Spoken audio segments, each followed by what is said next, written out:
Welcome to the Osmo Early Bird Podcast. It's your old pal Emac coming to you with one Adam Ship, my money share, as we get ready for a so happy it's Thursday NBA slate, a four-gamer. So we're going to go game by game. Adam, how have you been? It's been like 48 hours since I've talked to you. Yeah, doing well. Kind of frustrating start for me to the NBA season, but it's always kind of a challenge to get everything back to how you were doing it the year before, and also make sure that you're not like screwing things up just because of random things that have happened in games. So like trying to figure out what's working and what isn't, but also not being completely results dependent. So always a challenging time of the year, I think. Yeah, and that's fair. And we're, 14, 15 days in on the season. So it's, we've had a sort of a decent sample size. We're about 10% through the season. And the interesting thing I've seen thus far is we've had so many stars and scrub slates. And what we, used to call March basketball has been very prevalent in our first 2 weeks between injuries, the suspensions for Karl Anthony Towns and Joel Embiid, threw a wrench into things. You ended up having literally everybody hurt on the Golden State Warriors, which has mucked things up.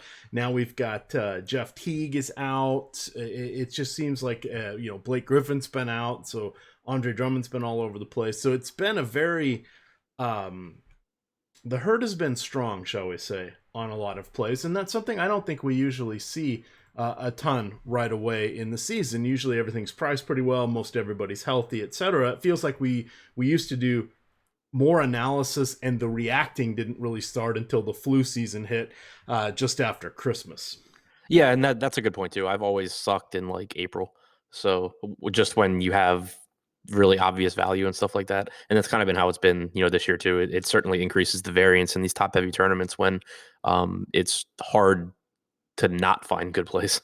Yeah, and that's an interesting way of saying it. I thought the last two slates were going to be, which would of course be Monday night and Tuesday night and Wednesday night. I thought those were going to be a little bit more of our traditional style, and they weren't, because people are sick and hurt, etc. So that's just the new way to go. We just have to remember that pretty much as long as there's going to be 6 games on the slate, value is going to pop up from somewhere. I think people are realizing that you don't have to be a masochist, I believe they used to call it, a gamer or a warrior, and play in damn near every game if you're hurt or whatever. I think the thing that is a little bit different in today's NBA than what we saw, back, 5, 10, 15, even 20 years ago, like the days of AC Green playing 300 games in a row, or 500 games in a row, whatever he did. It's entirely different. They play so much faster now.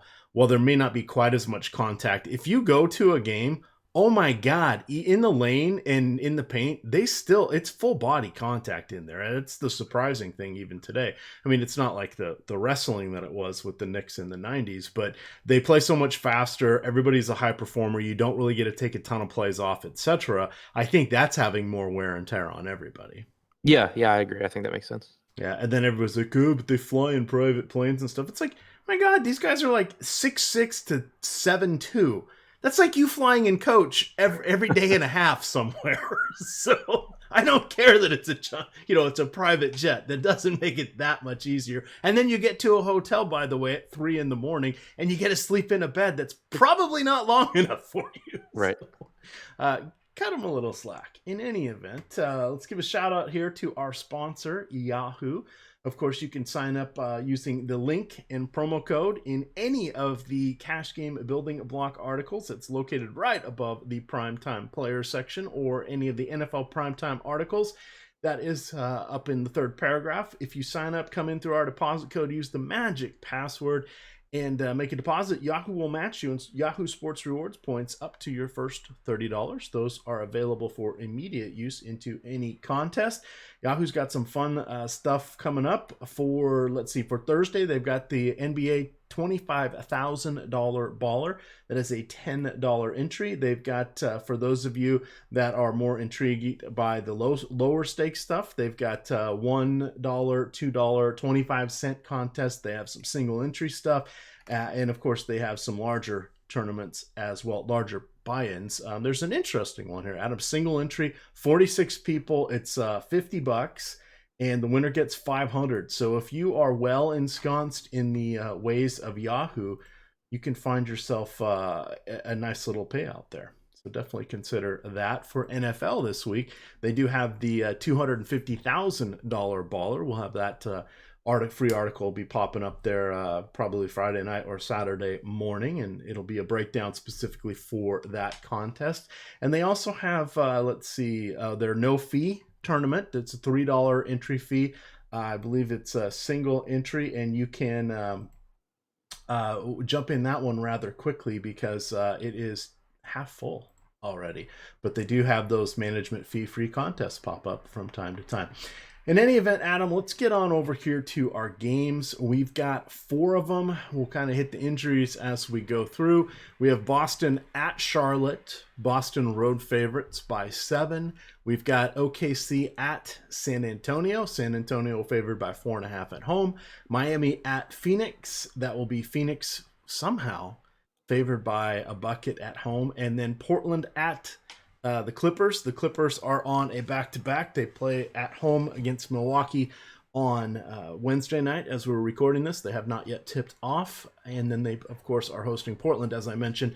5-point favorites there on the back-to-back. Kawhi Leonard not playing Wednesday, should play Thursday. Both were national TV games. It's the Wednesday night ESPN's second game, and then it's the TNT on Thursday. It's their second game. So according to the rules, Adam, they are okay resting Kawhi Leonard because he's actually officially hurt with a knee injury. Yeah, that's an interesting stance. It's a wink and a nod, but they are dancing, as you say. So take it away here. We've got Boston coming off an amazing showing by one Gordon Hayward. What were your thoughts when you saw his box score? He's been great this year. My thoughts were that I suck because in my head-to-head lineups, I had a 2-player. My last 2-player swap was between a Hayward side and a not Hayward side, and I went with the not Hayward side. But yeah, he's been really good this year. He's playing big minutes. Jaylen Brown probable for this game, so maybe he loses a little bit, but should still get 34, 36 minutes from Hayward. The issue though is going to be that you see this a lot when a player's out for an extended period of time and the sites bump up pricing. It's not that Gordon Hayward can't beat a $7,300 price tag or that Jason Tatum can't beat $7,800. They can. They're still going to play big minutes. They still have huge roles in this offense. But putting Jaylen Brown back on the floor for probably 32 to 36 minutes does lower their projections a bit. So it makes it so that they're at least correctly priced, if not a little bit overpriced in terms of a medium projection. All right. Kemba Walker, another interesting fella here. He has been doing pretty well. He's one of the guys also priced up. He had kind of a dud opening night, but he's cleared 40 fantasy points in every game since then. He's averaging about 35 minutes per game. Really picked up the scoring load, topping 30 NBA points in 3 of his last 5 games, dropping the 3-pointers, 6, 3, 4, 7, and 2 in his last 5 games. Not surprisingly, he's also getting to the line in his 2 really big games a ton, 14 and 15 times in those 2 games. The other 4 games, just 4 times per game. Any interest here in Kemba Walker in our 8-team player pool? Yeah, some interest. He's priced up a bit, but if you kind of look through the rest of the slate, there's not a ton of really. Is he the most expensive guy on the slate? I think second to Kawhi. So there's not a lot of spots to pay up. So the salary probably won't be too much of an issue. He doesn't pick up assists or peripherals like a lot of other expensive players, like a lot of other point guards, but he is a high usage guy, and it is a favorable matchup against the Hornets. All right. Sorry, let me get DraftKings open. Is it? It is an 8 o'clock start. I missed that one. Am I reading that right? Yeah.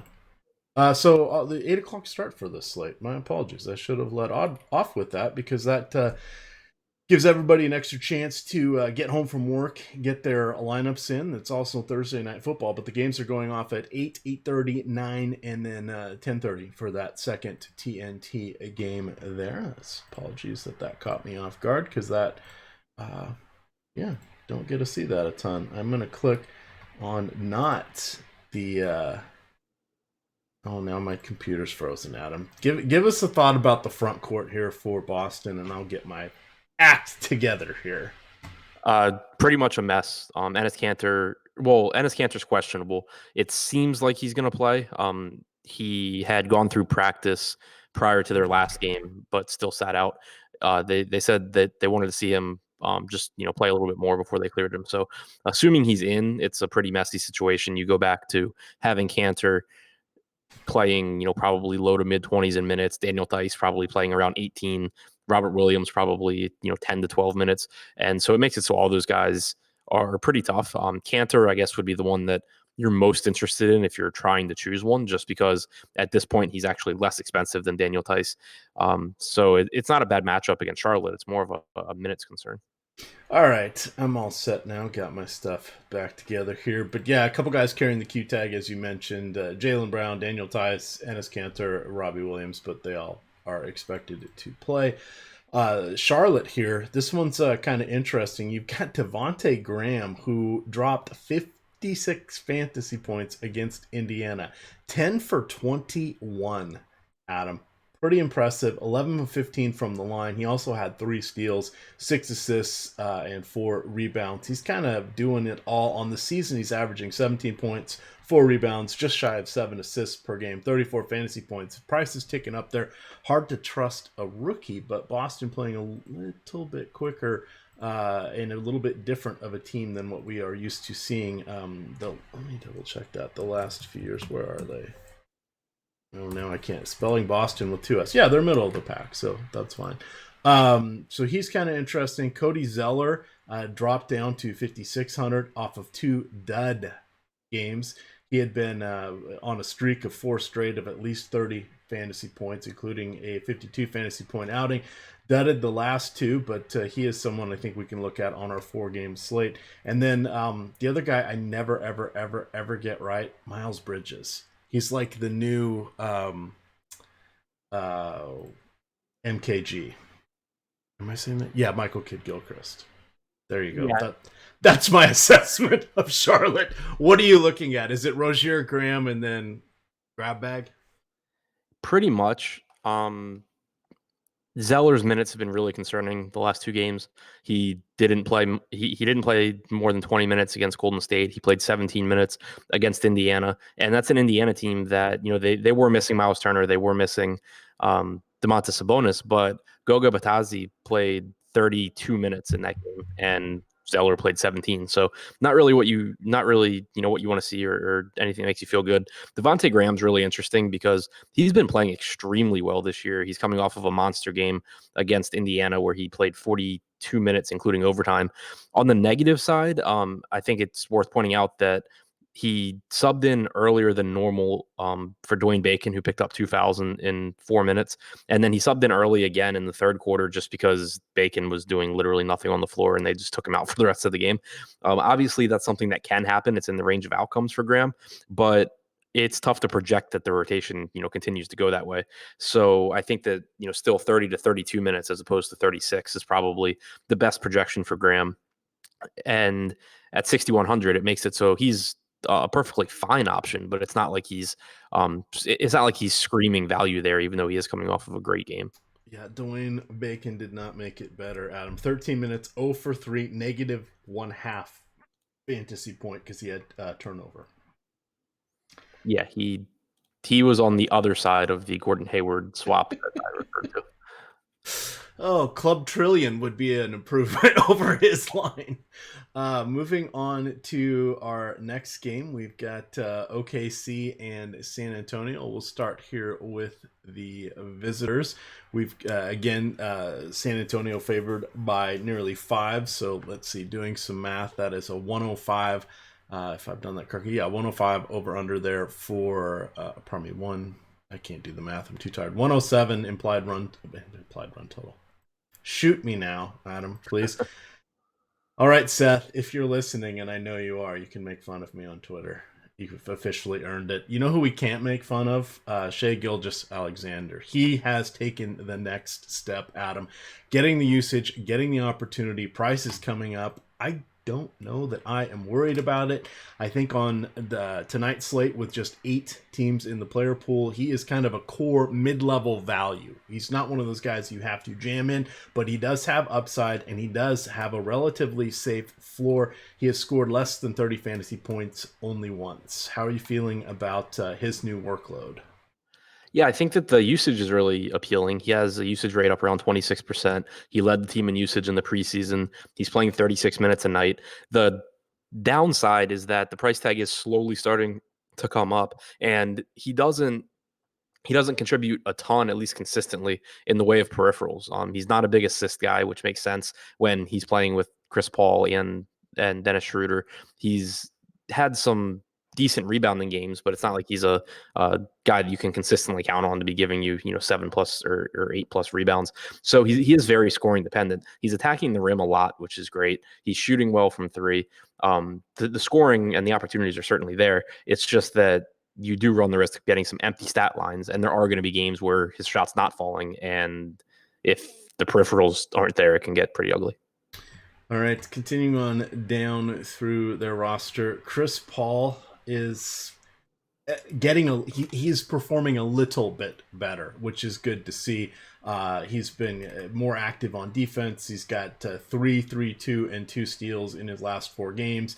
He is in his last 3 games top 35 fantasy points in each one, just over a fantasy point per minute. That's good to see. He's 6,500. I think he'll be in our plans. I am not a fan of Danilo Gallinari. At this point, he seems to be locked into 24 or 28 fantasy points, DK scoring. That's not very exciting. It is almost all scoring for him. Steven Adams, yeah. Dennis Schroeder, yeah. Nerlens Noel, not the worst play if you need some salary relief. But let's talk about Hamidou Diallo. He's been getting some rotation minutes, trending up a little bit here, Adam. Looks like he's working his way into a secure 22 minutes, and he's been responding with about a fantasy point per minute here. Contributes mostly with the hustle stats, rebounds, steals, the occasional block, few garbage buckets here and there, but he has 4,000 on DraftKings, and he is shooting guard, small forward eligible, which means he is eligible for shooting guard, small forward, and utility. So 5 of our 8 spots. I think we're going to see a lot of Hamidou Diallo unless other things appear later in the day. Yeah, I'm not there. Okay, tell me why I'm a foolish for this. So 2 games ago, he played a bunch of minutes because Terrence Ferguson was ejected 6 minutes into the game. Okay. And then last game, Ferguson had 5 fouls, picked up his 5th towards the end of the third quarter.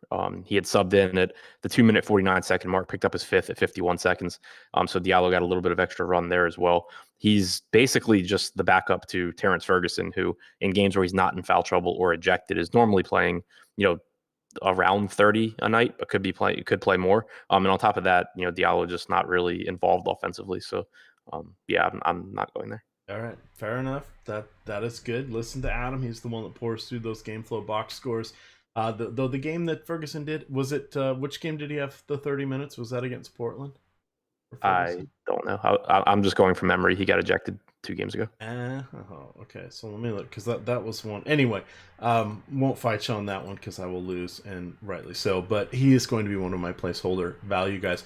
And here's my other thing, Adam. Again, better stuff will show up. Yeah, sure. That's the way it's gone, and it generally does here for NBA. But he's someone I still think we're going to get, or I will at least, a baseline amount of him. Anything else you want to hit on here for the Thunder? Steven Adams is only $5,400 on DraftKings. That's a pretty nice price tag. I'm guessing you get 28 to 30 minutes out of him. Just a good rebounder, and with there being limited options at center, there's not a ton of opportunity cost.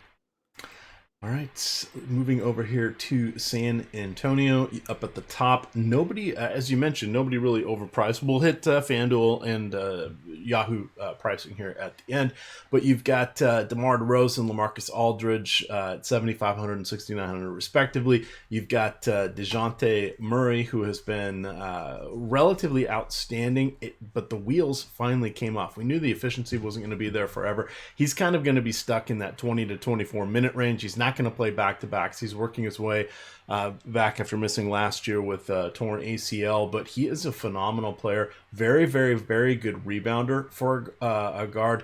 Doesn't always get a ton of assists, but on his big games is when he usually gets 4 or 5 assists and a couple steals. But he is someone that at 6,300 gets a little tough to go after. I think I could roll the dice with maybe a Patty Mills or Bryn Forbes if Derek White is out, starting with the backcourt and DeRozan in the backcourt here. How are you feeling about the Spurs?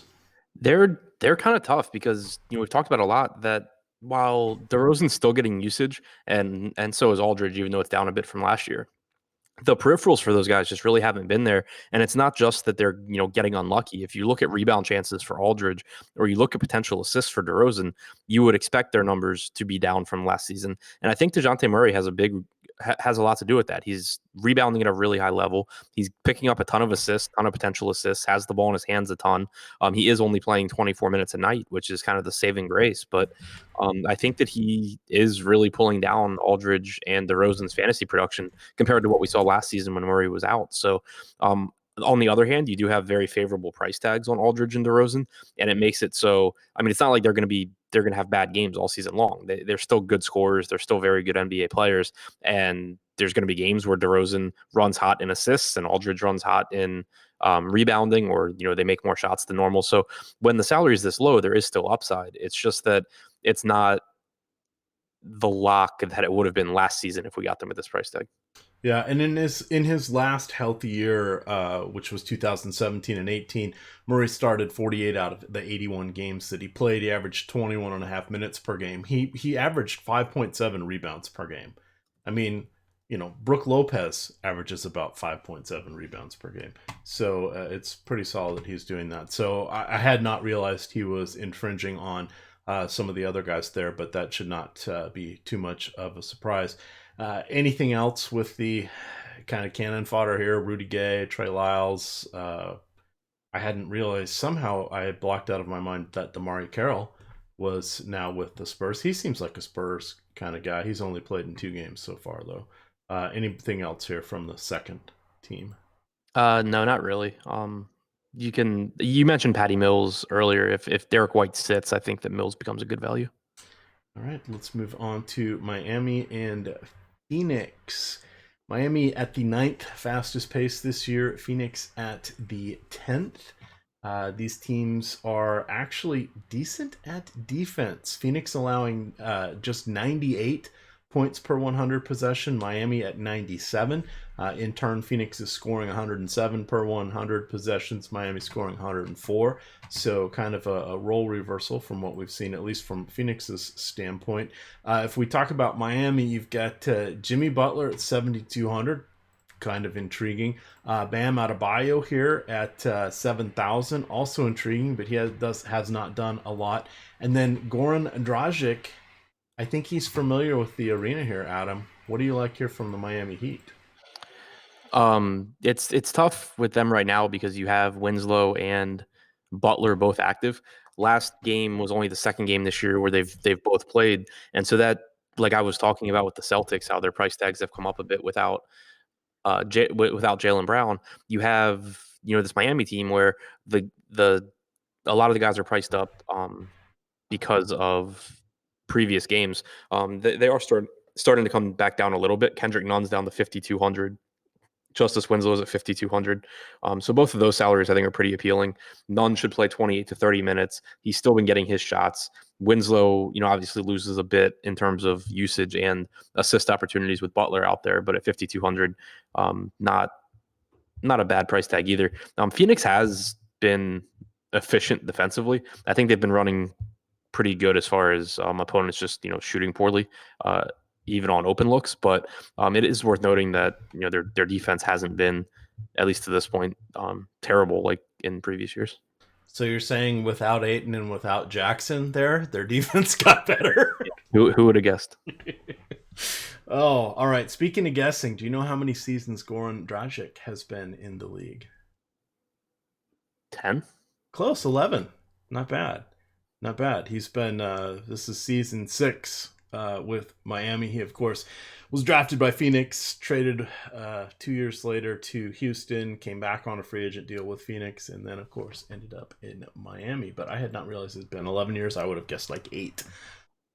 All right, but as you mentioned, everybody there at full strength tends to cause a few issues. Do you have any? Are there similar to Denver, Adam? Is anybody kind of direct backups of each other, or these guys are so interchangeable in the way Coach Spoelstra runs them as well that there's not as many direct overlap players? I think that there's a little bit more fluidity in their rotations. Thank you. That's a much better word. I wasn't sure if it even was a word, but it sounded good. We're going with it. But you had, like, if you look at the game, and it's still kind of hard to tell because, again, you've only had 2 games where Winslow and Butler play together. But looking at Popcorn Machine for the game against Denver on November 5th, you had Tyler Hero sub in for Kendrick Nunn, it looks like. And then, so in the first half, actually in the entire game, Kendrick Nunn and Tyler Hero played 0 minutes alongside each other. So that would be something that you don't want to play them together in the same lineup. Nunn played 32 minutes. Hero only played 15. So that's really surprising too. I don't know if doesn't look like he was in foul trouble. That's really weird for Hero to only play 15 minutes. But the fact that he was backing up Nunn is something that if it continues, it's going to limit his minutes and it's going to make it so you don't want them in the same lineup. Goran Dragic subbed in for Justice Winslow, and then Winslow was staggered with Jimmy Butler. So with the second unit, you had Winslow, Dragic, Olynyk, Hero, Jones. With the first unit and the closing unit was Jimmy Butler, Kendrick Nunn, Justice Winslow. Actually, Winslow didn't close the first half, which is also weird. It was a really weird rotation for Miami against Denver is the short way of putting this. All right. Let's move on to Phoenix here. Not as much as I would have thought, and the names I am intrigued by surprised me. So Ricky Rubio, I guess it shouldn't. I'm a Ricky Rubio fan. He's been pretty solid, 6,700. I'm fine with that. He should see in the low 30s for minutes, and I'm perfectly adequate with rolling him out there. Devin Booker is, he's going to get the shot volume. He should approach in the high teens, if not 20 shots per night. That's good to see.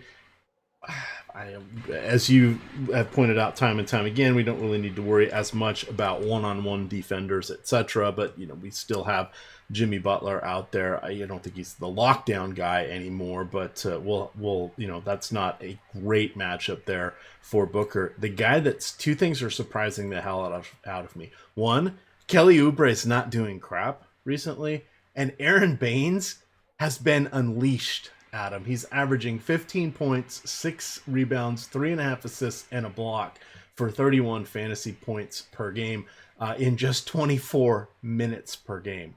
Holy hell is what I say to that. Yeah, Baines has been playing great, and you said 24 minutes per game. Is that is that his season total? That's a season total. Okay, yeah, because obviously keep in mind that Ayton was there to start the season, and that have also been at least one game, I think 2, where Baines was in foul trouble. He's playing 30 to 32 minutes in competitive games where he's not in foul trouble. Yeah, just looking at it. So game 1, he played 10 minutes. That was when Ayton was around, and he's played at least 20 in all of them, and then 28 or more in 4 of the 7 or 8 games. So yeah, that is pretty cool. Any idea why Oubre is just kind of meandering, or is it just probably a tougher stretch for him? He's not really getting any assists, still rebounding, still taking about the same number of shots, but not getting to the line either. I suspect it'll turn around some for him, but it's still kind of an empty box score, an empty 17-6 on the season, if you will. Yeah. Anything else you want to point out from Phoenix? just that Miami is playing at a fast pace this year. So even though they are a quality defensive team, or they should be at least, it is a nice pace up spot for guys like Booker and Rubio. It's not going to be a great medium projection for them, I don't think, but with it only being a 4-game slate, they at least do give you a lot of upside at their salary. All right, on to our final game here. Let's hit the Portland side first. Damian Lillard 9,100. You've got CJ McCollum at 6,100. It looks like, let's see. Yep, Zach Collins is out for 4 months. So that means that Hassan Whiteside should get some solid minutes. In looking at his rotation, does he still play, or does he play in the fourth quarter, or is he kind of get a bench like he has been in prior years? Who did you say? Sorry, Hassan Whiteside. Oh, I thought you said Zach Collins. No, I was saying he was out. I knew he had surgery coming up, but I didn't realize he was going to be out for 4 months. So yeah, Whiteside's been, for most of the season, been playing about 26 a night. He played 28 against Golden State, subbed out with 3 minutes and 42 seconds to go. They closed with Hezonja, Hood, McCollum, Lillard, and then Bazemore / Simons. So I've been projecting him for 26. After seeing that Golden State rotation, maybe I'll give him 28 here. all right, he's averaging about 9 shots per game, 12 rebounds per game, 14 points. So it's pretty solid, 6,400. I like him a fair amount here. Again, it's one of those, depending on what the opponent's going to do, there's a good chance when everybody goes small at the end, he's not going to be out there, but he can still rack up 40 fantasy points prior to that. Outside of Lillard and Whiteside, nobody really popping here for me on the Trailblazers. Hezonja maybe as a cheapie. Bazemore and Hood are seemingly interchangeable. They're going to have good games. Who knows when that's going to happen? And then Labissiere and Tolliver are kind of back to irrelevant at this point as long as Whiteside is around. You got anything else for the Blazers? Obviously, Lillard is pretty much always a good play. The Clippers should be a good team defensively. Like, they have Kawhi, they have Beverly. It's not like it's a great spot, but a reasonable enough price tag at 9,100 for Lillard. I think Whiteside's probably my favorite guy from Portland, followed by Lillard when you factor in price. All right, it sounds like Paul George could be about a week to 10 days away. They are looking at potentially him returning against the Rockets November 13th, but that's still up in the air. But just an update for everybody, lest we forget that we're going to see, it's not going to quite be as fun with Montrezl Harrell, and Lou Williams when he's in the mix as well. In the meantime, Kawhi got a break. He has been outstanding, topping 50 fantasy points each of his last 4 games. He's averaging 53.5 on the season, 29 points, 7.3 rebounds, almost half a dozen assists, and 2.3 steals. He is 9,600. Is he...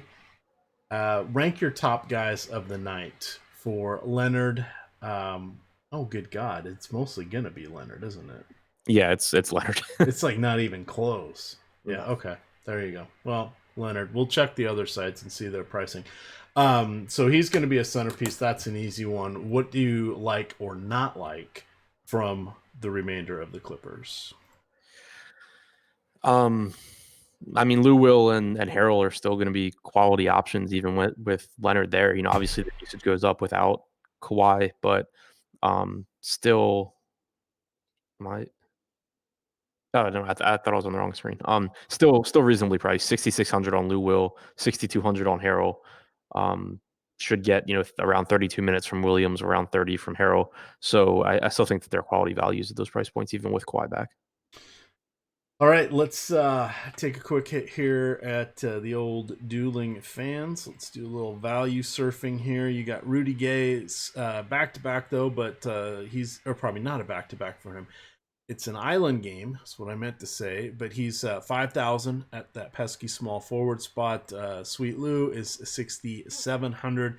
Montrezl Harrell is center only. Makes it a little tricky there on FanDuel, but he is 6,900. JaMychal Green's going to lose some relevance with the return of Kawhi Leonard, but he is 4,100. Trey Lyles, Zubac, any of these names intriguing to you at all? Derek White, if healthy, 4,800. Yeah, I mean, not particularly, but Inspiring.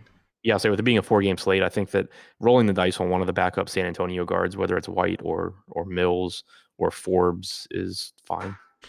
All right, now we have a cast of thousands in the $10 range here on, or 10 or 11 on Yahoo.